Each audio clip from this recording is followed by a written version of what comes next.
Assalamualaikum warahmatullahi wabarakatuh. Halo teman-teman, kalian pasti tahu kan, selama ini kita sudah banyak mendengar tentang cerita rakyat Malin Kundang. Tapi, pernahkah kalian bayangkan bagaimana jika cerita itu terjadi di zaman sekarang?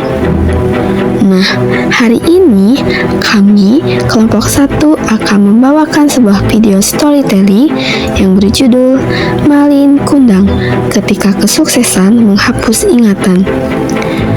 Dalam video ini, kita akan melihat bagaimana Malin Kundang, seorang anak yang sukses, harus menghadapi konsekuensi dari kesombongannya dan kehilangan rasa syukur kepada ibunya.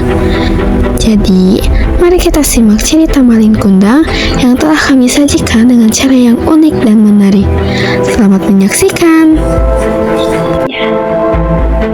Halo, saya Kiki Nurhayati, di sini sebagai narator. Di sebuah kampung nelayan yang sederhana, hiduplah seorang anak bernama Malin Kundang yang tinggal bersama dengan ibundanya. Malin Kundang dan sang ibu hidup serba keterbatasan, membuatnya bercita-cita ingin pergi merantau dengan tujuan untuk mengubah nasib hidupnya. Namun, kelak tindakannya dalam mewujudkan cita-citanya itu akan dipenuhi dengan guncangan yang menguji hati dan jati dirinya.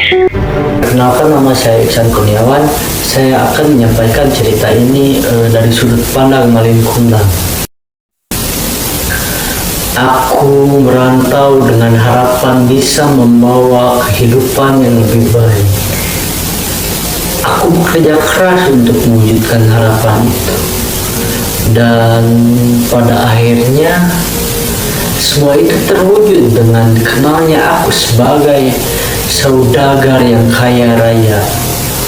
Namun tanpa disadari, kekuasaan yang telah tergenggam itu perlahan membuatku kehilangan jati diri hingga melupakan pemilik surga di telapak kakinya.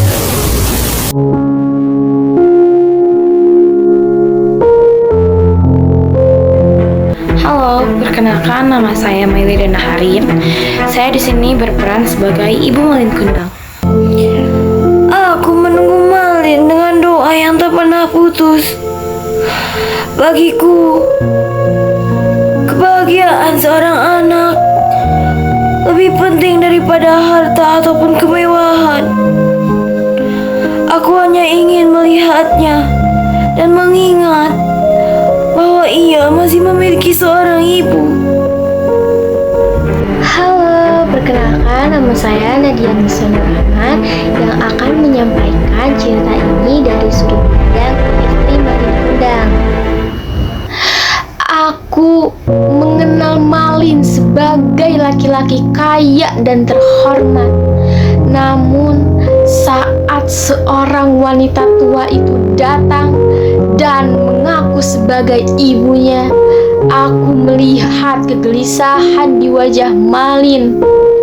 Dan di sanalah aku sadar ada masa lalu yang berusaha ia sembunyikan. Halo, saya Rizwa Jini Firdausi Supriyadi yang akan menyampaikan cerita ini dari sudut pandang warga kampung. Kami menyaksikan sendiri bahwa Malin Kundang menolak mengaku ibunya. Kesombongan telah menutupi matanya, dan luka yang ditorehkan begitu sangat dalam. Padahal, tak ada yang lebih menyakitkan daripada melihat kasih seorang ibu dibalas dengan penghinaan.